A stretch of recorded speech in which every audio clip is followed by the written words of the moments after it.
Caros amigos, boa noite para todos. Quando nossa amiga citava aqui todas as cidades presentes, eu fui tomado de uma felicidade muito grande, porque isso é uma das coisas mais lindas do Espiritismo. Essa oportunidade que nós temos dos irmãos se encontrarem com os amigos que trabalham nos grupos, na lida diária do movimento espírita, e que nesses eventos se abraçam, se encontram, se confraternizam, inclusive com o mundo espiritual que se faz presente, no amparo, na assistência e na inspiração de todos nós. Mas eu acredito sinceramente que a presença de tantas cidades, como dizia o nosso Chico, é porque todos nós aqui estamos com a profunda saudade de Jesus. E nessas ocasiões nós temos a oportunidade de, pelas vibrações, pela sensibilidade, entrarmos em contato com o mundo espiritual superior. A nossa reflexão da noite, e antes de começá-la eu quero agradecer carinhosamente ao Zilmar, toda a sua família que me acolheu com todo carinho, aos amigos de Itumbiara e de toda a região, Goiás, a Federação Espírita FEEGO, pela qual eu tenho um profundo respeito e carinho, e a todos vocês que estão aqui presentes. A nossa reflexão da noite é sobre a caridade essencial. E não havia sido programado, mas foi lido um texto do Evangelho aqui, agora, que trata da caridade. E ela não sabia que o tema era esse, que eu deixei para contar agora. A caridade essencial está no livro Vinha de Luz, capítulo 110, do nosso benfeitor Emmanuel. É baseado nesse capítulo que nós vamos desenvolver a reflexão da noite de hoje. Mas antes, nós gostaríamos de citar um pequeno parágrafo extraordinário do nosso codificador, Allan Kardec, que está no capítulo 17, no item 4 de O Evangelho segundo o Espiritismo. Nesse parágrafo diz o codificador que o Espiritismo, bem compreendido, mas sobretudo bem sentido, leva aos resultados acima expostos. Que resultados que ele está fazendo referência? No item 3 é o item intitulado O Homem de Bem. E Kardec lista as qualidades morais do ser humano de bem. E no início do item 4 ele começa dizendo isso, que o Espiritismo, bem compreendido, mas sobretudo bem sentido, conduz a esses resultados. Quais? A formação do homem de bem. Ou como diria Emmanuel no livro Emmanuel, a formação da mentalidade cristã. E ele continua. Resultados expostos que caracterizam o verdadeiro espírita como o cristão verdadeiro, pois que um é a mesma coisa que o outro. Olha que interessante. Isso é o codificador dizendo. O Espiritismo não institui nenhuma nova moral. Apenas facilita aos homens a compreensão e a prática da moral do Cristo. É forte isso. Facultando fé inabalável, fé esclarecida aos que duvidam ou vacilam. Reconhece-se o verdadeiro espírita pela sua transformação moral e pelos esforços que emprega para domar as suas inclinações más. É a frase lapidar do codificador. Ninguém precisa ser perfeito para ser espírita. Entre nós ainda não há criaturas sem imperfeições. O verdadeiro espírita é alguém que cuida de uma lavoura, de uma plantação extensa, não exterior, mas íntima. Íntima. E com base nesse texto, que é o fundamento da doutrina espírita, porque o Espiritismo tem um grande projeto para a humanidade. E esse projeto não é tornar os homens, todos eles, espíritas. Tanto que o lema do Espiritismo, já foi lembrado aqui, é: fora da caridade não há salvação. Então, qual o projeto do Espiritismo para o mundo?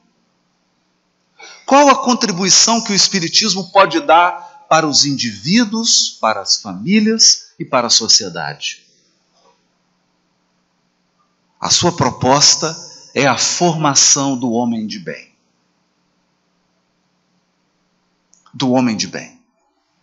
Quando Kardec descreve o homem de bem, ele não diz qual religião ele tem. Kardec não diz qual língua ele fala. Ele não diz onde nasceu essa pessoa. Ele não diz qual a cor da sua pele. Ele lista qualidades morais de um ser humano, que pode ser um ser humano de qualquer latitude do planeta. Qualidades morais. Portanto, a grande obra da doutrina espírita começa em nós. É a formação de um caráter genuinamente espiritual. E é assim que começa a mensagem do capítulo 110 do livro Vinho de Luz, intitulada por Emmanuel, A Caridade Essencial. E é sobre ela que nós vamos refletir essa noite. Diz Emmanuel: em todos os lugares e situações da vida, a caridade será sempre a fonte divina das bênçãos do Senhor. Quem dá o pão ao faminto e água ao sedento, remédio ao enfermo e luz ao ignorante, está colaborando na edificação do reino divino. Um trabalho gigantesco. Em qualquer setor da existência ou da fé religiosa a que foi chamado. Isso aqui é importante. Porque nós temos espíritos encarnados nas mais diversas religiões. Poderíamos lembrar aqui de uma Madre Teresa de Calcutá, de uma Irmã Dulce, do atual Papa, de um Francisco Cândido Xavier. Criaturas que foram chamadas, estão nos seus setores de trabalho, exemplificando a caridade. E, portanto, colaborando na sua posição para a edificação do reino divino. Porque o Criador não está preocupado com fronteiras.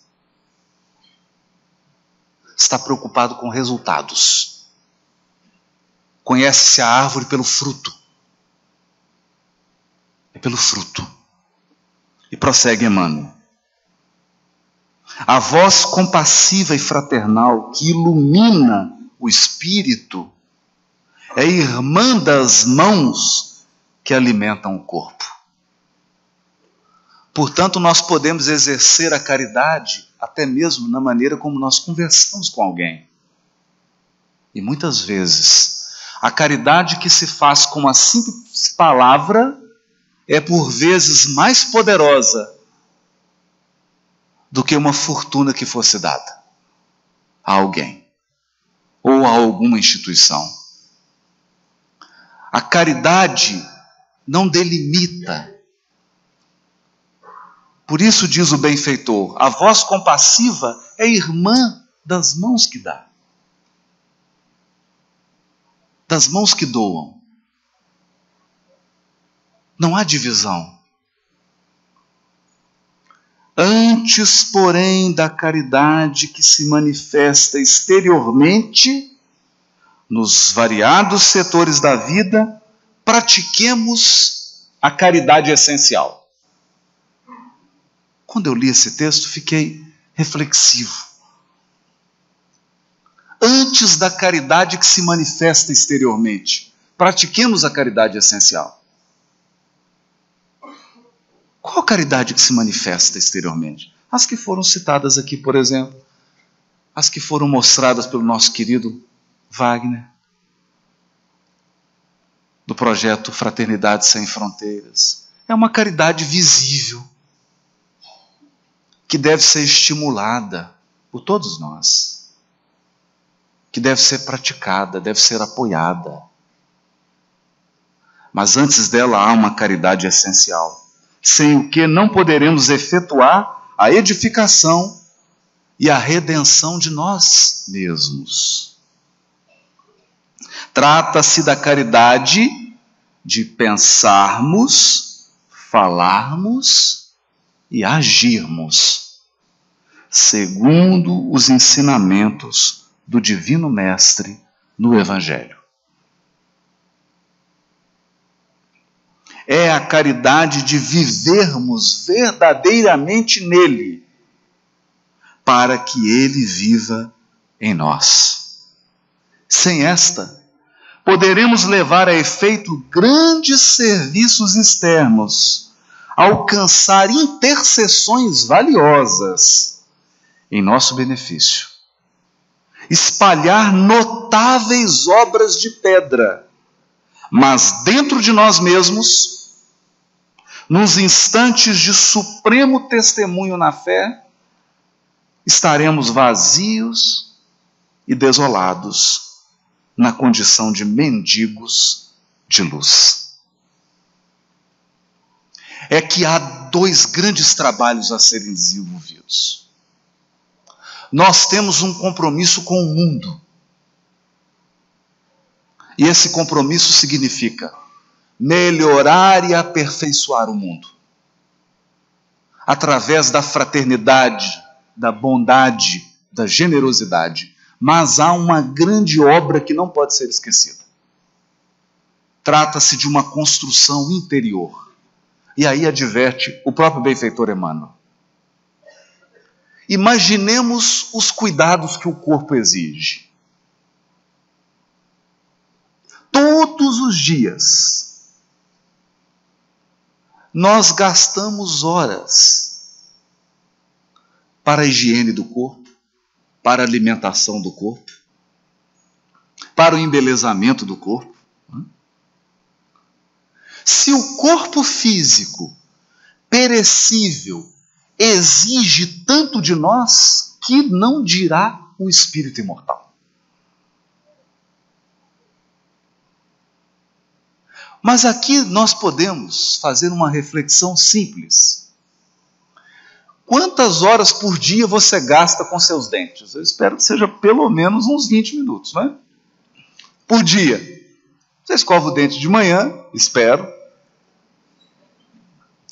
Faço votos, né? Depois do almoço, se Deus quiser, né?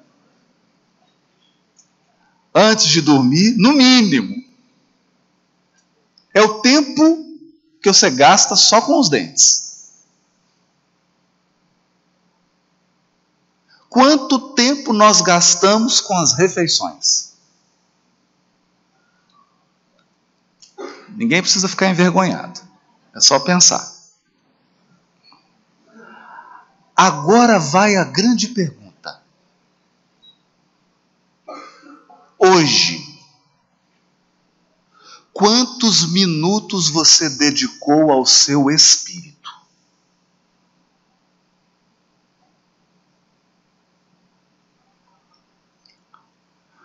E quando nós dizemos espíritos, espírito imortal, vamos nos limitar à diretriz deixada por Emmanuel: pensamento, fala e conduta. Desde o momento em que nós acordamos até a hora de dormirmos, nós somos bombardeados por assuntos, por conversas e por notícias. É natural. Algumas a gente se exalta, fica nervoso, fica indignado, impaciente. Mas você reserva ao menos 10 minutos para lavar os pensamentos? Dar um banho neles? Como que se lava os pensamentos? Por exemplo, com uma leitura de uma página edificante. Com 1 minuto de concentração, de meditação. Com o momento de uma prece.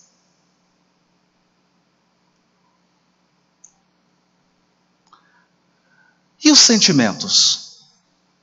Ao longo do dia nós vamos encontrando com pessoas, vamos estabelecendo relações e você vai se contaminando. Ao final do dia é quase que um paralama.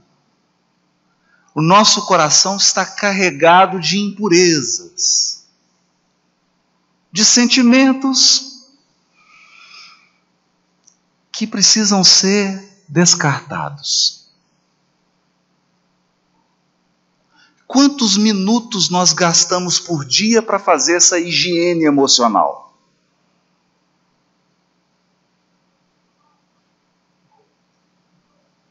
Santo Agostinho nos aconselha no Livro dos Espíritos a fazer uma higiene da conduta diária.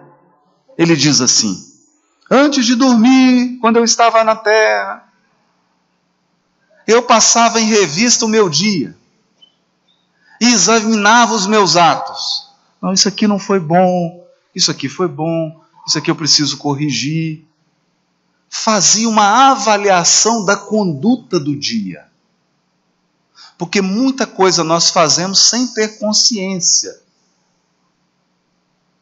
E acabamos ferindo pessoas, criando situações que bastava uma reflexão simples para serem corrigidas.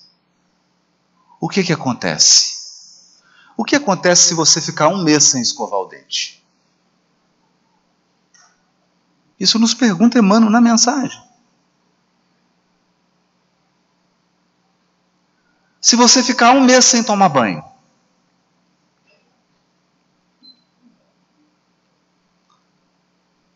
uma semana sem comer, acontece que, como o corpo exige tanto de um encarnado, nem sempre nós nos preocupamos com o nosso espírito imortal. E ao longo de semanas, nós vamos acumulando sentimentos,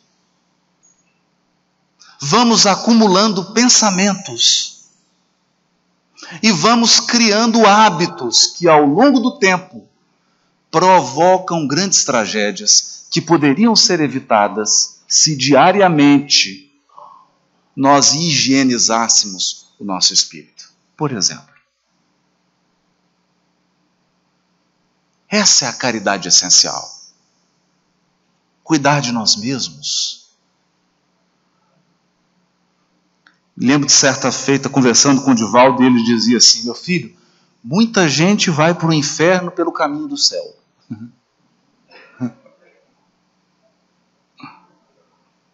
O que ele queria dizer com isso? Você está na atividade certa. Você está no lugar certo. O que você está fazendo é o que é certo. Mas a sua postura é inadequada.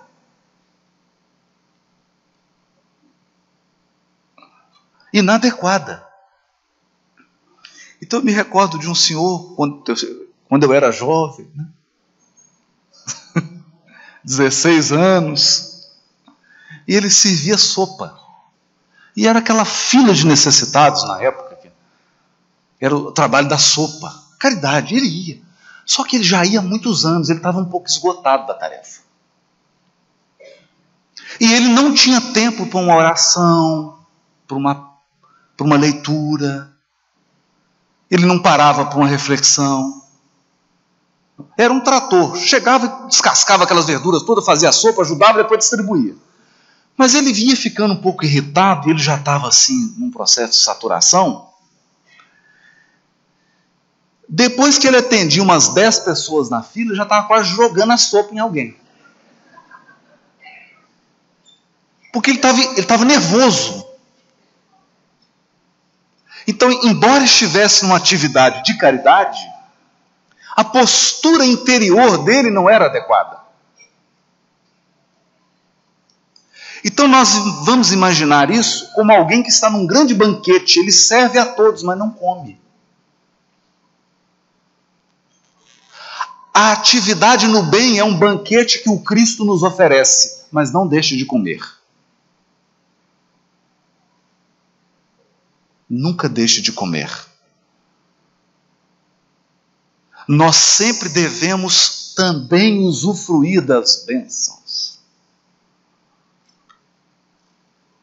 Das bênçãos. Porque senão você vira um executor mecânico. Não é isso que o Cristo espera de nós. A grande obra do Cristo, o grande trabalho que o Cristo espera de cada um de nós, é dentro de nós. E quando essa obra é realizada com cuidado, com sensibilidade, o trabalho feito em nós se irradia. E naturalmente, envolve as pessoas. Essa é a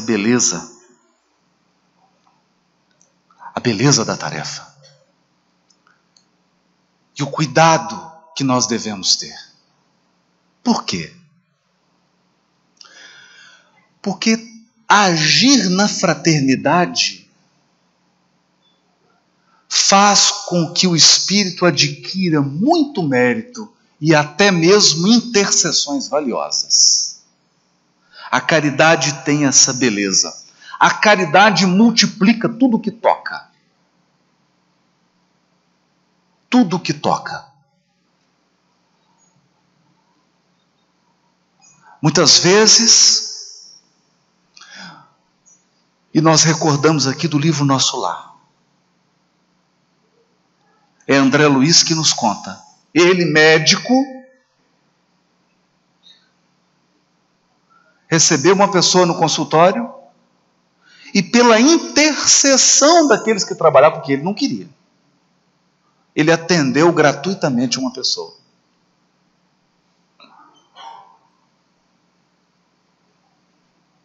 Atendeu.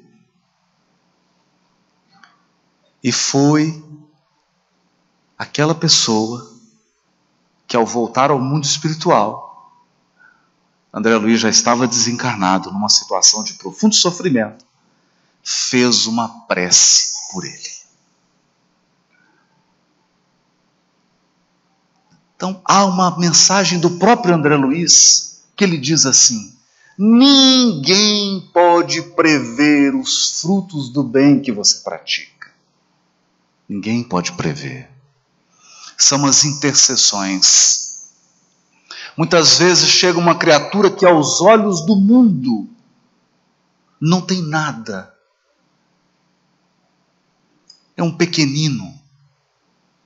E você generosamente atende. Mas por trás daquela criatura há um coração iluminado que a ama e que a acompanha do mundo espiritual, porque aquele encarnado é um afeto grande daquele espírito e está num processo de expiação necessário para a sua purificação. E ao atender aquele coração, você ganha a simpatia daquele espírito. São os fenômenos da intercessão. E nos momentos de maior dificuldade,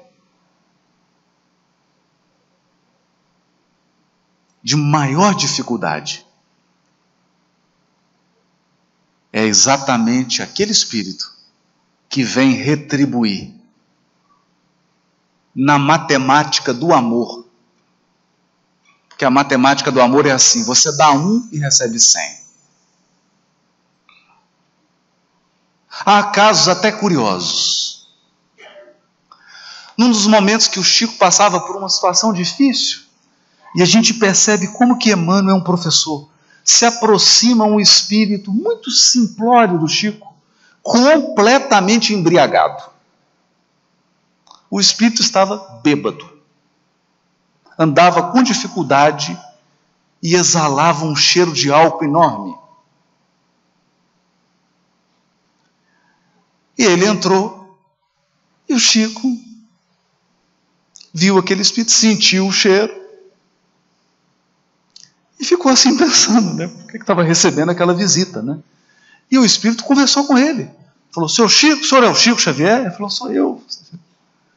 Olha, eu presto um grande trabalho de caridade. E o Chico, atencioso, diz assim: é mesmo, meu irmão? O que você faz? Olha, Chico, eu vou nos túmulos daqueles espíritos que estão com dificuldade de sair do corpo. Então eu chego, dá aquele cheiro forte, eles saem rapidinho. E aí o Chico disse para ele: meu filho, então você vai precisar beber muito para me tirar do corpo.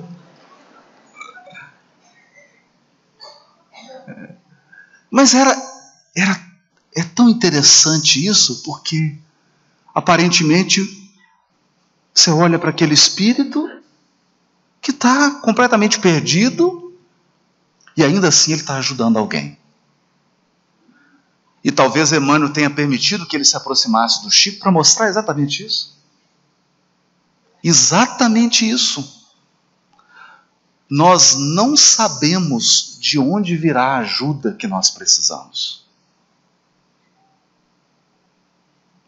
Essa é a grande lição da parábola do bom samaritano. Porque o doutor da lei pergunta para Jesus: quem é meu próximo? Como se ele estivesse em cima e olhando: quem é meu próximo? E Jesus inverte a pergunta. Conta a parábola da pessoa que caiu. E diz assim para ele: quem foi o próximo daquele que caiu? É porque você pode até escolher quem você ajuda, mas você não escolhe quem vai te ajudar. Essa é a grande lição da dor. Quando você passa pela dor, é Deus que escolhe. E a ajuda às vezes vem de onde você menos espera. Ou de pessoas que você julgava totalmente inabilitadas para te ajudar. Mas ela vem. É a beleza da caridade. Ela gera intercessão. Acontece que, nos momentos de testemunho da nossa fé, e quais são os momentos de testemunho da nossa fé? São os momentos de expiação e prova. Porque nos momentos de expiação e prova, você precisa entregar para Deus. Esperar. Esperar o tempo.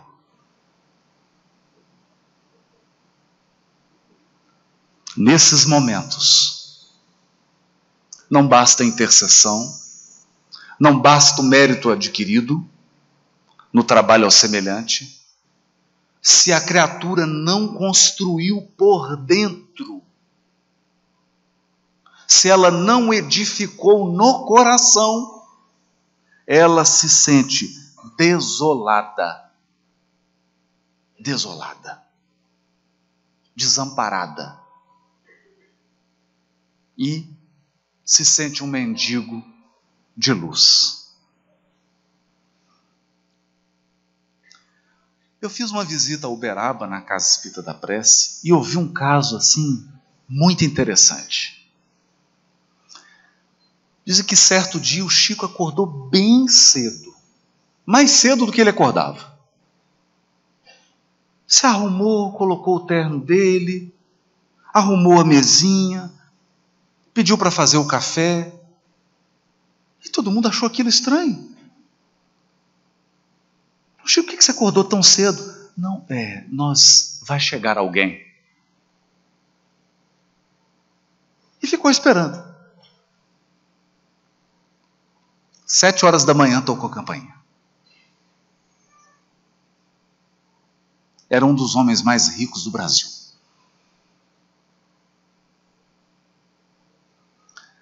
Tocou a campainha, desesperado, pedindo para falar com o Chico.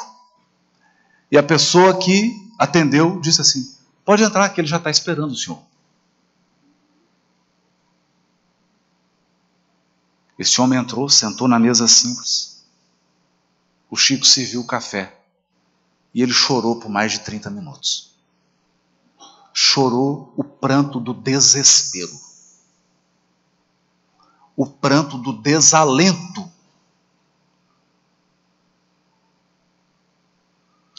Depois de chorar amargamente, ouviu aquelas palavras consoladoras do Chico. Não só as palavras, mas aquela vibração de amor, de carinho. Se emocionou, se sentiu confortado. E foi embora. E a senhora simplesinha, que fez o café, virou para o Chico e disse: nossa, seu Chico, esse homem é tão rico, mas tão rico, mas tão rico. E o Chico falou para ela: não, minha filha, ele é tão pobre, mas tão pobre, que ele só tem dinheiro.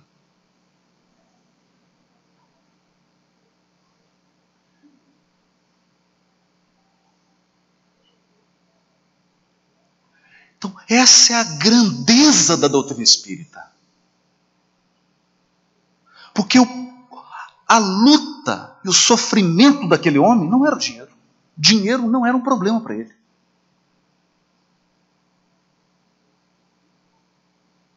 O sofrimento dele era outro. E foi exatamente o Espiritismo, pela boca e pela conduta de Chico Xavier, que apaziguou o coração daquele homem. Então, nem sempre a caridade é o que você consegue segurar nas mãos. Às vezes é. No caso do trabalho da África, você tem que ter algo na mão. Porque as pessoas estão passando fome. Mas o Wagner sabe disso. Depois que você dá comida, tem outras carências. O afeto, a atenção, o acompanhamento, a educação. Há pouco tempo eu conversava com um amigo que trabalha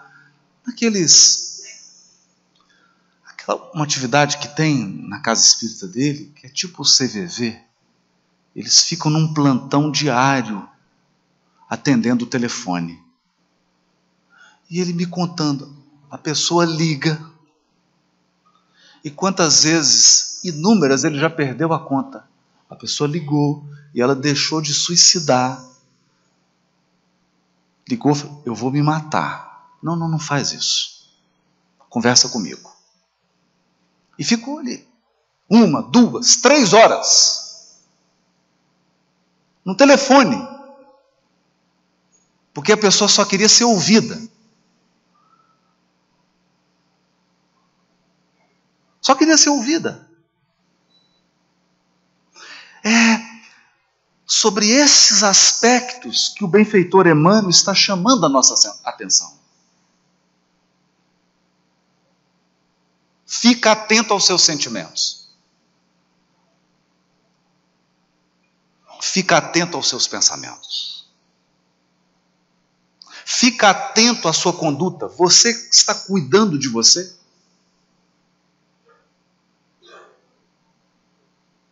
Você está se protegendo?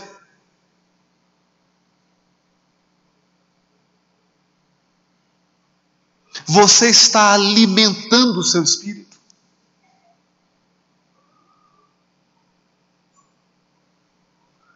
São perguntas importantíssimas. Por isso Emmanuel vai dizer no livro Rumo Certo, capítulo 23, cultura é a soma de lições infinitamente repetidas no tempo.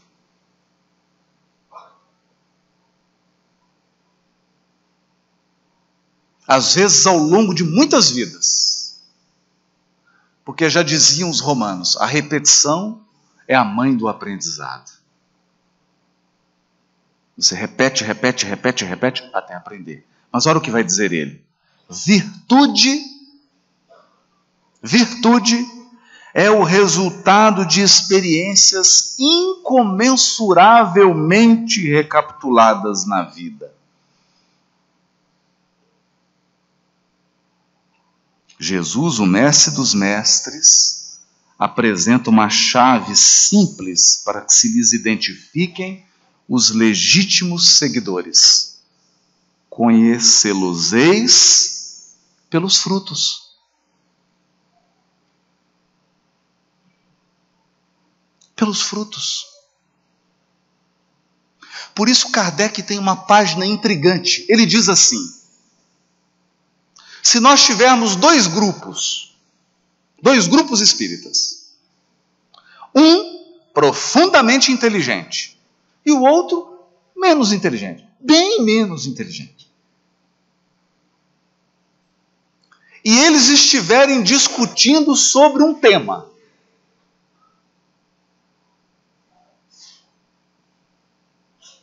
o grupo muito inteligente está com a razão, mas age de uma maneira truculenta e violenta, sem nenhuma caridade. Usa a verdade como um instrumento para ferir e agredir. O outro grupo está enganado, está equivocado, mas é extremamente fraterno e extremamente caridoso, diz Kardec. Com qual grupo eu fico? Com dos ignorantes. Oh, mas por quê? E ele vai explicar. Porque esse grupo aqui, em função da fraternidade, do respeito e do amor, vão alcançar a verdade. Esse grupo aqui, apesar da inteligência, vai perder a verdade. Porque, como dizia Gandhi, a verdade é dura e resistente como um diamante, mas delicada como a flor do pessegueiro.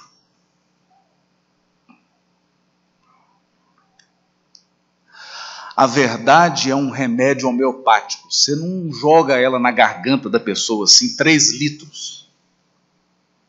Você pinga uma gota. Daqui 5 minutos você pinga outra. Mais 5, você pinga outra. Porque a verdade verdadeira é medicamento. Ela não machuca, ela cura. Ela não dói, ela é bálsamo. Nas mãos habilidosas da caridade. Mas a verdade é que ensina-nos Jesus, ama o teu próximo como a ti mesmo. E nós precisamos resgatar o sentido cristão do alto amor. O sentido do evangelho do alto amor. Porque há o amor próprio do mundo que não passa às vezes de vaidade, de orgulho, de prepotência, de autopromoção, e existe o amor próprio do Evangelho, que é vigilância, oração, cuidar de si mesmo, alimentar o espírito, apaziguar o espírito, perdoar, confraternizar-se, cooperar, compreender. É o amor verdadeiro. Eu preciso aprender a me amar com caridade, porque senão eu não tenho condições de amar o outro. Quando eu entendo as minhas limitações, eu sou mais tolerante com as limitações do outro.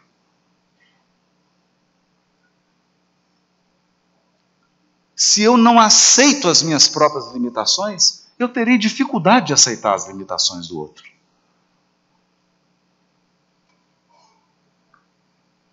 Esse é o sentido da caridade essencial.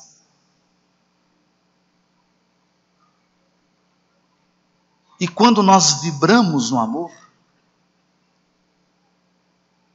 quando nós vibramos, fica fácil transmitir isso. Por quê? Porque transborda. Não é tirado, transborda. Esse é o segredo. O amor precisa transbordar de nós. Acontece que, e Kardec já advertia para isso.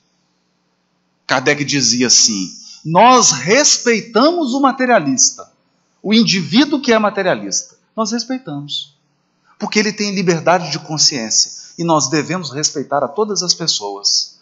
Mas não respeitamos o materialismo enquanto um fenômeno social. Por quê? Porque ele é extremamente prejudicial à sociedade.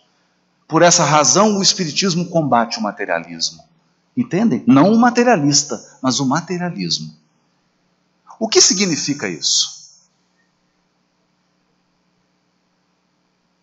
O mundo hoje é escravo do materialismo. E o que o materialismo nos ensina? Você nasceu e vai morrer. E acabou. Isso gera uma dificuldade. Qual é a primeira dificuldade? Ansiedade. Ansiedade. Segundo, o materialismo ensina: o seu valor tem que ser medido. Então, procure fazer muitas coisas e ter sucesso. E se destacar.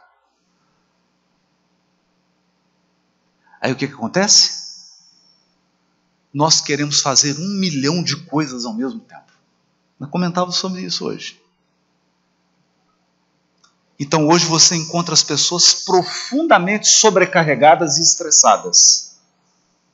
Elas são como a Marta do Evangelho, cansada e afadigada com muitas coisas, mas porque ela se esqueceu do que é essencial. Agora façamos uma comparação.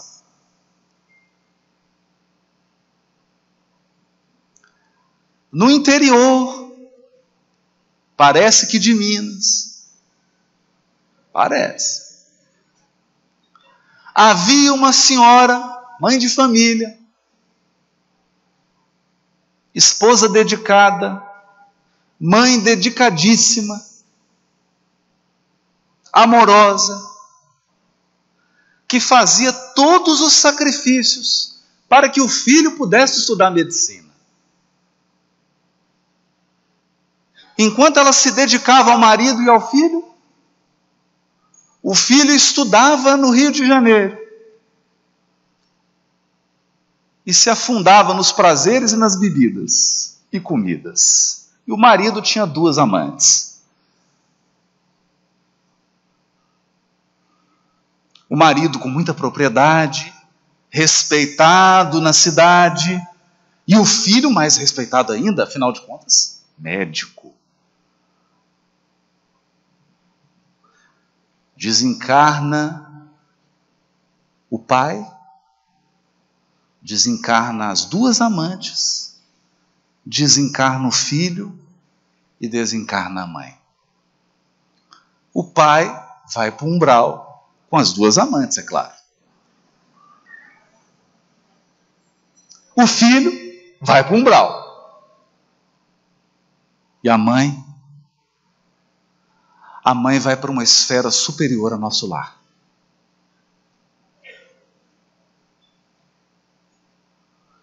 Então, se você está medindo o seu valor por desempenho ou por projeção social, talvez você esteja medindo errado.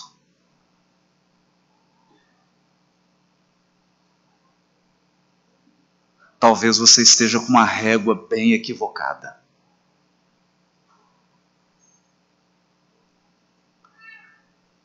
A mãe intercedeu pelo filho, recuperou o filho, e o filho a ajudava a recuperar o pai.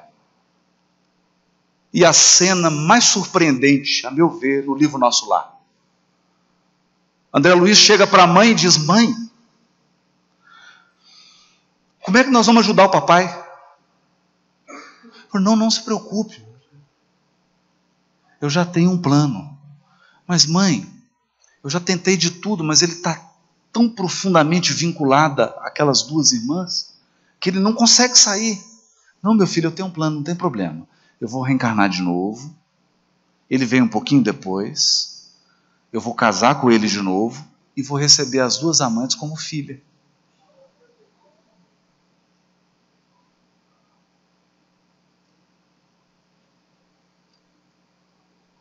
E talvez você tenha pensado aí, eu senti. Coitada! Eu sei que você pensou isso. Coitada dela. Coitada dela? Coitada dela? Coitada dele. Sabe por quê? Porque a lei de causa e efeito é como o mar. Ela te devolve tudo aquilo que você lançou nele. Então, imagina os tipos de hábito que essas duas moças adquiriram por conta desse homem. Imagine os vícios que essas duas moças adquiriram por conta desse homem. Imagina o tipo de mulheres que elas se tornaram por conta da influência dele.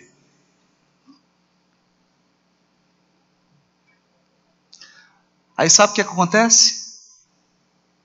Elas estão cheias de vícios. Elas estão mimadas. Elas estão cheias de ilusão. Sabe o que vai acontecer? Nasce a primeira bonitinha, o pai olha e fala: que coisinha mais linda. É a filhinha do papai. Nasce a segunda, meu Deus, os amores do papai. De fato são. Porque a proposta divina de resgate é no amor. Por isso que nós recebemos na família os nossos adversários. Para que os laços familiares que são de amor possam apagar o ódio. Acontece que essas duas vão chegar à adolescência. Quando elas chegarem à adolescência, todos os vícios, todas as deficiências morais delas vão aflorar. Quem vai ter que educar? Quem deseducou.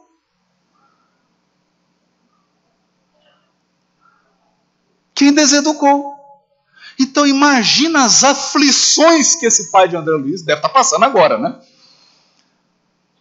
Ou já deve ter passado, nessa altura já deve ter até passado.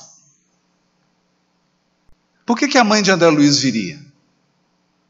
Porque ela seria a base moral para sustentá-lo, senão não ia dar conta. Como é que ele ia dar conta? A moça sai e o pai vai falar assim: mas filha, põe uma saia. Pai, mas eu já estou de saia.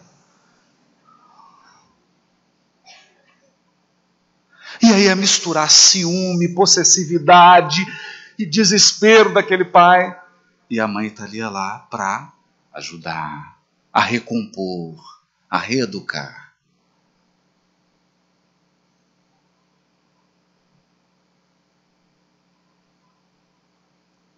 Então, o que o mundo valoriza,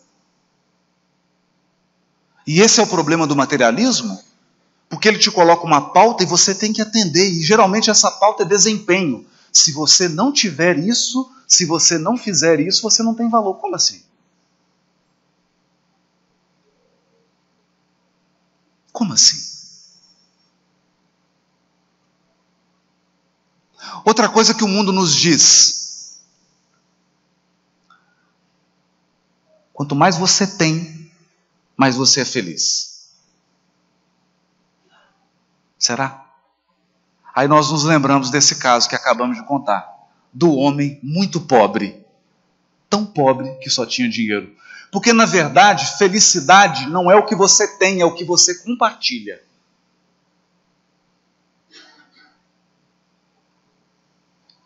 É o que você compartilha. Não é? Você pode ter um prato maravilhoso ali, lindo, mas vai comer sozinho?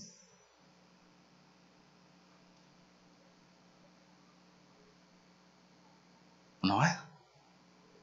Então você ganhou uma grande medalha, mas você foi para uma ilha deserta. É sem graça, não é?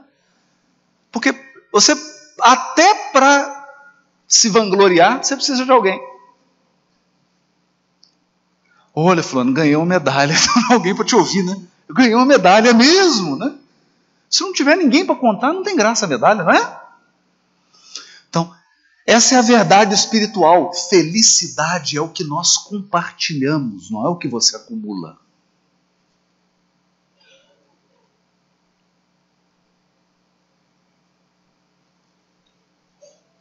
Não é o que acumula. Outra grande mentira e engodo do materialismo. O materialismo te diz assim: a vida é o futuro.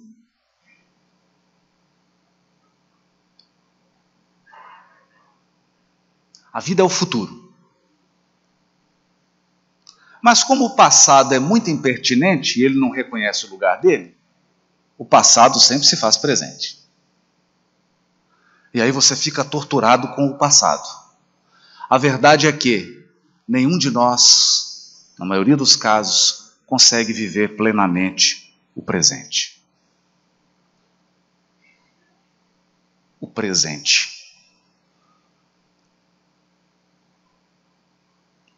Então, nós ficamos assim: puxa vida, mas foi muito difícil. Quando eu era pequeno, e o papai fazia isso, e a mamãe fazia isso. Você tá vivo? Está vivo? Está vivo hoje? Então esquece o passado.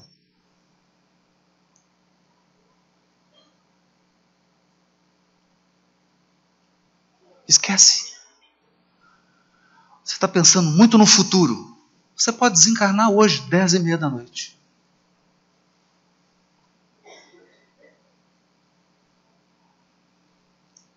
Parece uma brincadeira, não?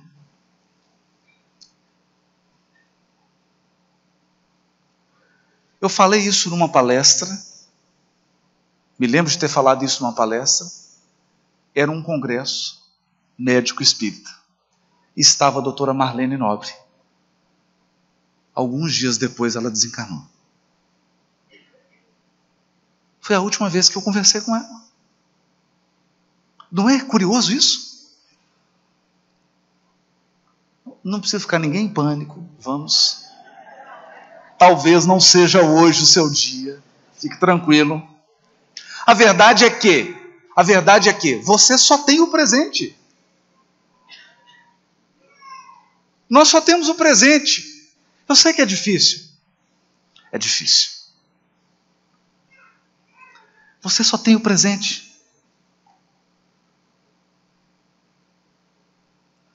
E acredite, ele é uma dádiva. Ele é uma dádiva. Então, o que costuma acontecer?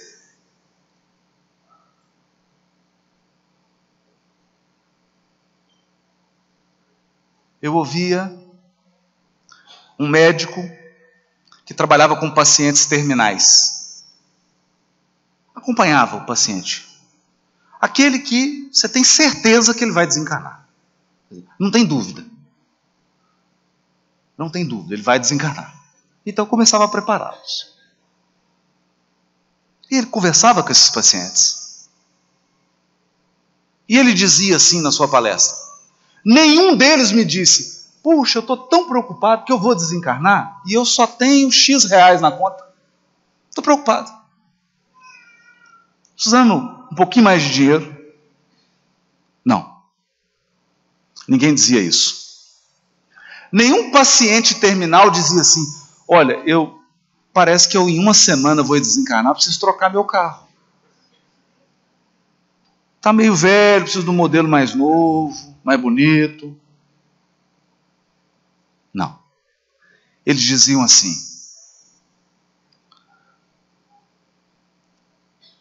doutor,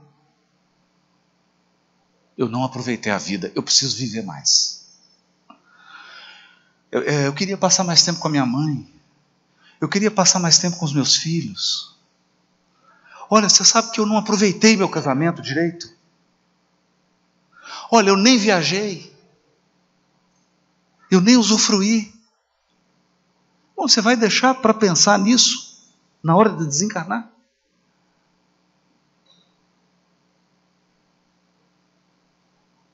Mas por quê?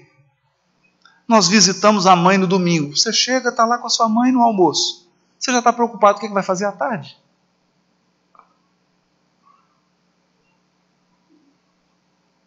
Você pode sair da casa dela e ela desencarnar 2 horas depois.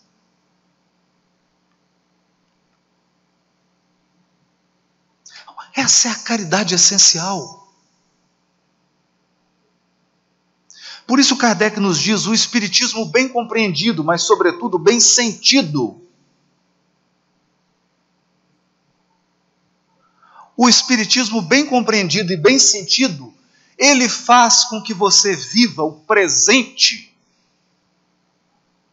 E não é uma dádiva estarmos todos aqui reunidos?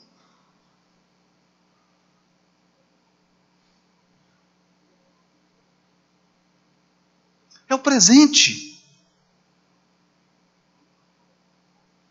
Então eu me coloco aqui inteiro.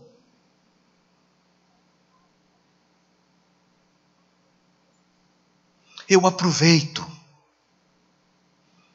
Eu colho os frutos. Eu alimento o meu espírito. Eu presto atenção. Eu escuto. A caridade é essencial. É essa que nos fortalece. Emmanuel tem uma página para finalizar esse tema, no capítulo 24 do livro Caminho, Verdade e Vida. Ele deu o título a esse capítulo de O Tesouro Enferrujado. Ele diz assim, os sentimentos do homem, nas suas próprias ideias apaixonadas, se dirigidos para o bem, produziriam sempre, em consequência, os mais substanciosos frutos para a obra de Deus. Olha o que ele está dizendo. Nós vamos voltar nisso. Em quase toda parte, porém, desenvolvem-se ao contrário, impedindo a concretização dos propósitos divinos com respeito à redenção das criaturas. Todos os sentimentos que nos foram conferidos por Deus são sagrados. constituem o ouro e a prata de nossa herança. Mas, como assevera o apóstolo, deixamos que as dádivas se enferrujassem no transcurso do tempo.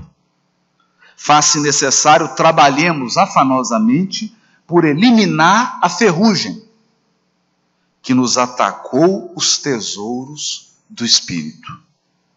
Para isso, é indispensável compreendamos no Evangelho de Jesus a história da renúncia perfeita e do perdão sem obstáculos, a fim de que estejamos caminhando verdadeiramente ao encontro do Cristo.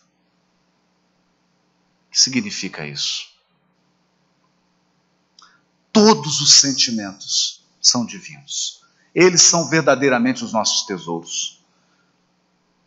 Por quê? Tudo que você pode segurar, você não é dono. Não é seu. Você é possuidor. Se você tocar, é porque você é possuidor. Então, quando eu dou um agasalho, eu estou transferindo a posse, não é meu. Querem ver uma coisa? Nós temos um colega aqui do judiciário. Alguém aqui já viu algum morto no inventário? Você abre o inventário e fala assim, agora vai entrar um morto. Aí ele chegou, está dividindo aí, mas uma parte é minha. Tem isso? Não tem. Não tem. Por quê? Porque a morte, ela nos tira o que estava na nossa posse, incluindo o corpo. Até o corpo. Você entrega. Então, qual é o verdadeiro patrimônio que é seu? Seu.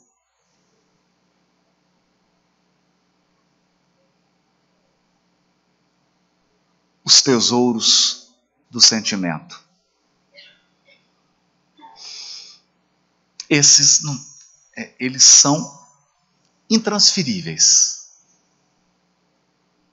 São conquistas. Constituem a sua herança divina. Mas eles podem se enferrujar. Por quê? Por falta de direção ou por descontrole na intensidade. É isso que Emmanuel está dizendo. Então você conhece alguém que é assim. Ele é tão sincero, que quando ele abre a boca, 3 choram, 5 apedrejam e 4 partem para a agressão física. Qual que é o problema? O problema de direção e de intensidade. Então o que ele precisa fazer? Ele precisa diminuir o volume. Diminuir o volume.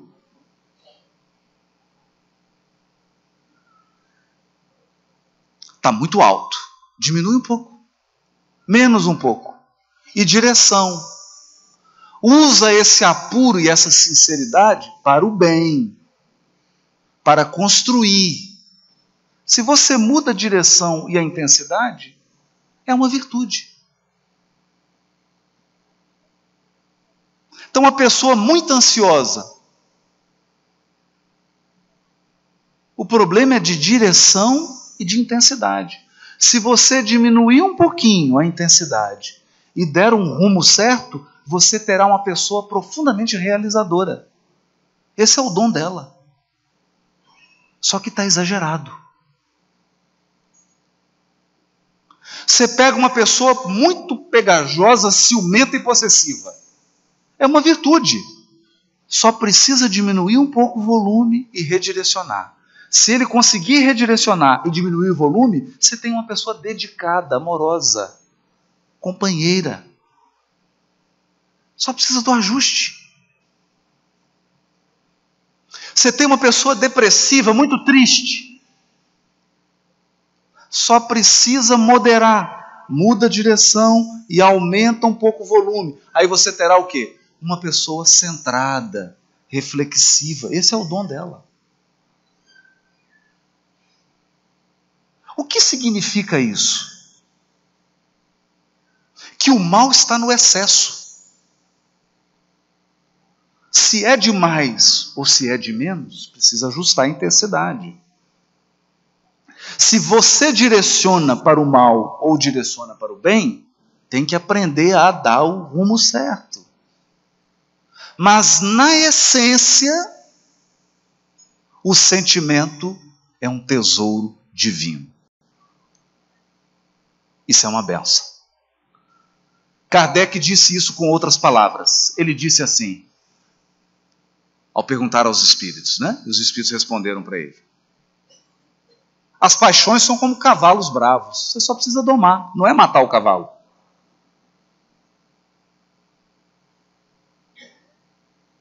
Domar. Porque se eles forem domados, a pessoa realiza muita coisa. Muita coisa. De modo que a transformação moral que o Cristo espera de nós não é um trabalho de destruição, é um trabalho de ajustar o volume e a direção. Por isso, há uma passagem maravilhosa, por isso é chamada a pesca maravilhosa. Simão Pedro jogava as suas redes no mar da Galileia, o dia inteiro. Então, estava na intensidade correta, mas não pescava nada. E Jesus diz para ele, joga a tua rede para a banda direita. Quando ele direcionou para o rumo certo, a pesca foi enorme. Por isso nós estamos absolutamente convencidos do que diz Emmanuel no livro Bênção de Paz, capítulo 55, chamado Padrão Espírita. Selecionar as palavras que ajudem. Consagrar as mãos ao serviço. Investir os valores do tempo em ação digna. E aproveitar as oportunidades que se nos ofereçam na vida para melhorarmos, melhorando a estrada em que se jornadeia. Eis na essência o padrão espírita que um dia, através do trabalho e do estudo, do burilamento e da renovação, teremos todos nós de atingir. Muito obrigado, boa noite para todos. Queridos irmãos da Web Rádio Fraternidade, você acompanhou a palestra Caridade Essencial com Haroldo Dutra Dias. Amigos da Rede Amigo Espírita, acabamos de assistir a palestra, divulgar, estamos partindo para o encerramento agora. O secretário de Planejamento, Zé Armando. Eu vi o Dênio Servato, secretário municipal de trânsito, está entre nós. O prefeito chegou logo após o início. Faça a prece.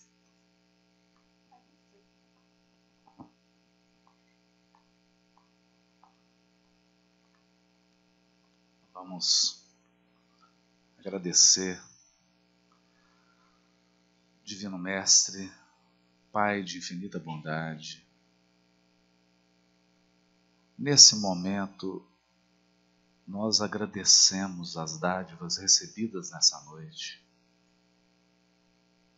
e aproveitamos, Senhor, para suplicar proteção aos nossos familiares, aos nossos entes queridos, proteção a todos que voltarão para suas casas, para que cheguem em paz, em harmonia, com saúde, proteção a todos os homens públicos e mulheres de responsabilidades públicas, para que dirijam com sabedoria e cuidem com amor dos interesses coletivos. Pedimos pela família espírita que possamos ser envolvidos nas inspirações de fraternidade, de paz, de perdão, de tolerância e de respeito mútuo. Pedimos ainda, Mestre, que sensibilize o nosso coração e a nossa mente, que tenhamos força para o trabalho de renovação diária, aperfeiçoando o nosso entendimento e os nossos sentimentos. E que nós possamos, Senhor, experimentar do Teu infinito amor, porque uma vez provando do Teu amor, seremos capazes de amar os nossos semelhantes. Esteja conosco, hoje e sempre, Senhor, que assim seja.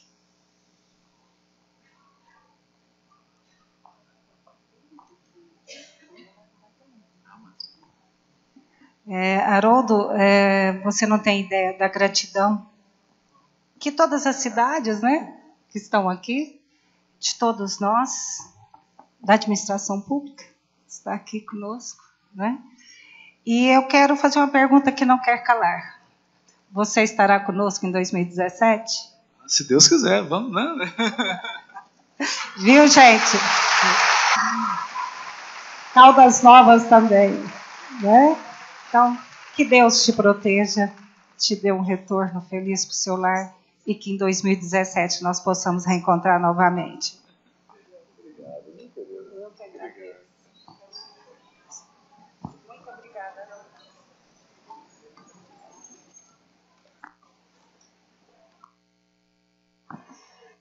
Queridos irmãos da Web Rádio Fraternidade, agradecemos a audiência. Amigos da Rede Amigo Espírita, acabou de encerrar a palestra com Haroldo Dutra Dias, na cidade de Itumbiara, promovida pelo Conselho Espírita 19ª Região. Fique conosco em nossas programações. Se tiveres alguma dúvida, quiser mandar um recado em nosso mural de recados, no site da Rádio Fraternidade, fiquem à vontade, nos canais de comunicação, nos grupos de WhatsApp, sempre conosco. Web Rádio Fraternidade, a emissora do bem na internet.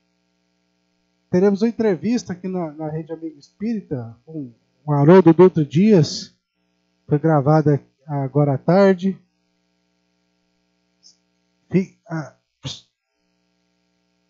Encerramos agora o médico.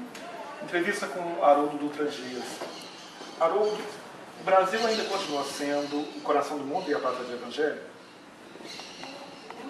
Acredito, depois de ler a obra de Humberto de Campos, Brasil, Coração do Mundo, Pátria do Evangelho, que ele sempre foi o coração do mundo e a pátria do Evangelho. Por quê?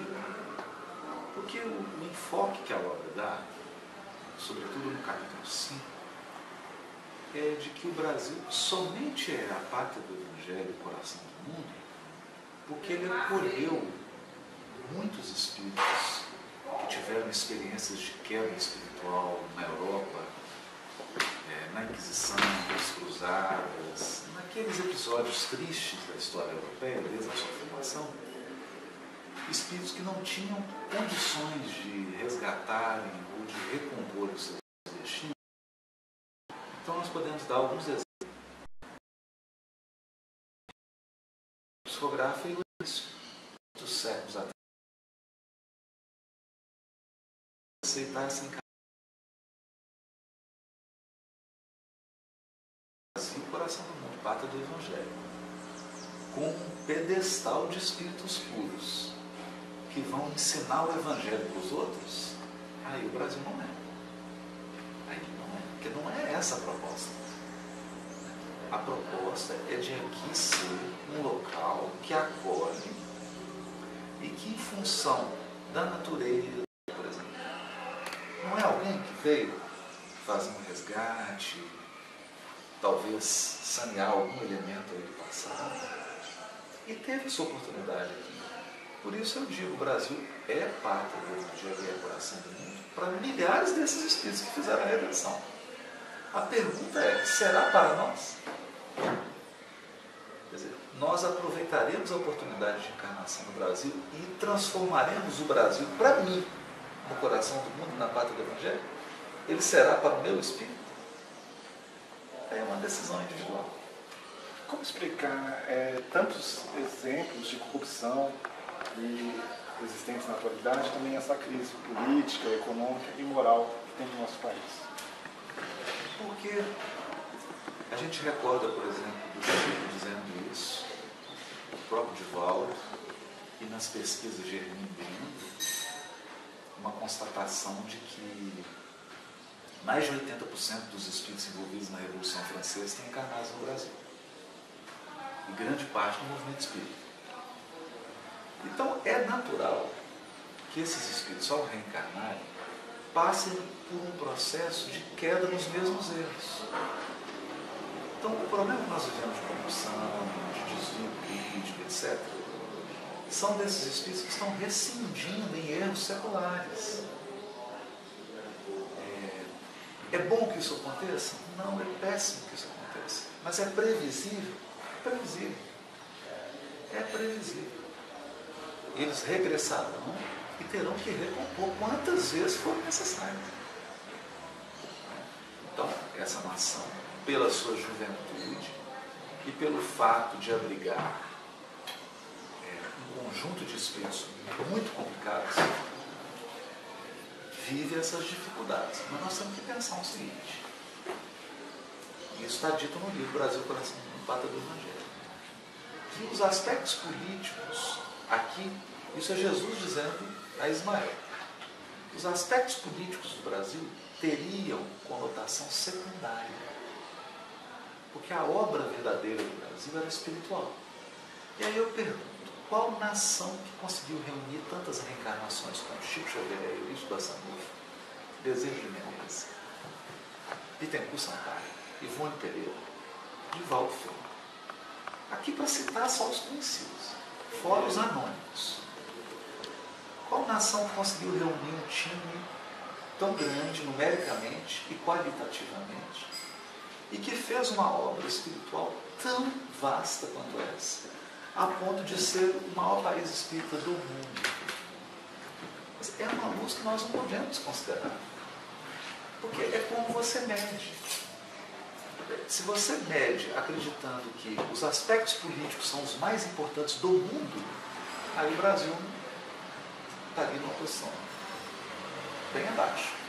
Se você está medindo acreditando que a economia é a coisa mais importante que tem para o espírito, recurso financeiro, o Brasil também está bem abaixo. Organização social, mas será que é esse o critério de Jesus? Para medir?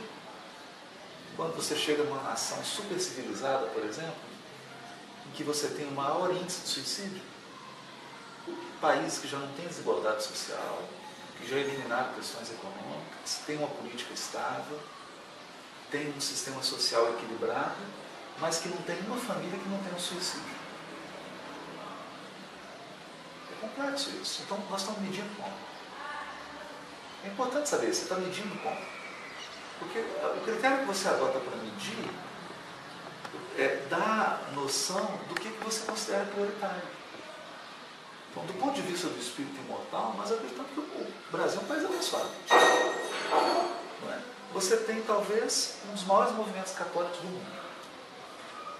Uma das igrejas evangélicas mais bem estruturadas do mundo. O maior movimento espírita do mundo. É uma bênção esse país. Em termos de orientação espiritual, agora, tem essas dificuldades políticas, econômicas, sociais, que vão precisar ser vencidas, que vão demorar muitas décadas para vencer, e não podemos desconsiderar uma coisa: nós estamos em franca transição. Então não dá para você medir o Brasil pela época de transição que nós estamos vivendo, porque nós estamos vivendo uma crise que é do mundo. Isso faz parte, essa crise faz parte desse processo de transição do mundo de provas e expiações para o mundo de regeneração? Faz parte porque nós acreditamos, e quando a gente estuda as obras, sobretudo os depoimentos do Chico, da Ivone Pereira, do próprio Valdo já se manifestou sobre isso, nos parece que dos últimos 40 anos houve uma reencarnação em massa de espíritos que estavam no mundo espiritual em locais de profundo sofrimento, para que eles tivessem a derradeira oportunidade de recompor, de reestruturar. E a gente percebe isso. Se faz uma avaliação sociológica da década de 50 para cá, basta acompanhar, por exemplo, o surgimento das drogas sintéticas. O LSD, a cocaína, é uma boa medida. A partir dessa época até para cá, você vê uma encarnação em massa de espíritos portadores de um sofrimento moral muito grande. E uma degradação urbana, degradação social, degradação moral, degradação da educação, da política. Então, realmente, nós vivemos um momento muito tormentoso, em que o nível caiu profundamente. Mas isso está sob um controle. Isso está sendo administrado por espíritos que têm vasta experiência em transição planetária. Porque não podemos imaginar que é a primeira transição planetária que Jesus coordena. Então são espíritos que têm experiência, eles têm know-how nisso, eles sabem o que eles estão fazendo. Sabem até onde dá para ir. E eu digo que o governador espiritual do orbe, que é o Cristo, ele tem um instrumento que é um instrumento poderosíssimo. Se chama a chave da encarnação. Quem encarna? Quem encarna? Então, a gente brinca, né? Basta uma assinatura de Jesus. Uma assinatura. E podem encarnar milhares de espíritos que em 15 anos mudam esse país. Sabemos disso. Se não aconteceu ainda, é porque ele não julgou ainda oportuno, ou porque já estão encarnados, nós não estamos nem vendo. Para encerrar, qual o recado que poderia ser dado aos brasileiros que se sentem desesperançados, descrentes com essa parte moral e espiritual? Como espírita hoje, eu particularmente tenho procurado, que o conselho que eu dou é o que eu estou tentando fazer para mim. Quando eu assisto às televisões, os jornais, e vejo essa quantia astronômica de dinheiro desviado, eu penso assim: essa nação é bilionária. Essa nação é riquíssima. Quando eu olho para a extensão territorial desse país e para as riquezas naturais, eu penso assim: talvez não tenha uma nação tão rica quanto essa. Então, o que lhe falta? Educação. Educação no seu mais amplo sentido. É o que Emmanuel dizia. Já disse isso em várias mensagens psicografadas pelo Chico. Nós precisamos dar alma ao gigante. O que é dar alma ao gigante?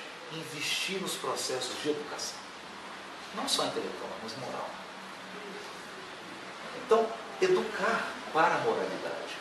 Quando nós não tivermos corrupção nas ruas, nas pequenas ruas, quando na minha vida particular eu não tiver um ato de corrupção, quando eu não der nenhum jeitinho para nada, quando eu seguir rigorosamente o que tem que ser feito, e quando isso se tornar uma cultura, muda. Então nós precisamos dar alma ao gigante. Esse país é um gigante adormecido, mas ele precisa de alma. E a alma de um povo é a educação dos seus cidadãos. educação espiritual, sobretudo, moral e intelectual. Mas hoje nós temos uma educação que só forma mão de obra. Todo o nosso sistema educacional é medido, é estimulado só para gerar mão de obra. Você não forma seres humanos, humanistas, não formam mais. As criaturas saem do nosso sistema educacional, mas elas não leem, elas não apreciam a poesia, elas não sabem música, elas não apreciam a arte, elas não têm uma formação humana, que dirá espiritual moral. São técnicos. E aí nós temos esse problema, porque a inteligência exagerada, ela não é boa.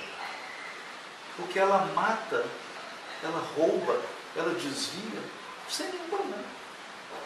Nós não podemos dizer que os desvios que nós estamos vendo aí são feitos por pessoas que não têm inteligência ou não têm educação. Na maioria, é uma elite privilegiada. São grandes, você examina as suas relações, as relações interpessoais dessas pessoas, são relações doentias. Eles não têm relacionamentos saudáveis. São criaturas com verdadeiros problemas psicológicos da mais alta gravidade. E que dirá da base moral e religiosa. Ok, obrigado. Um abraço. Agradecemos.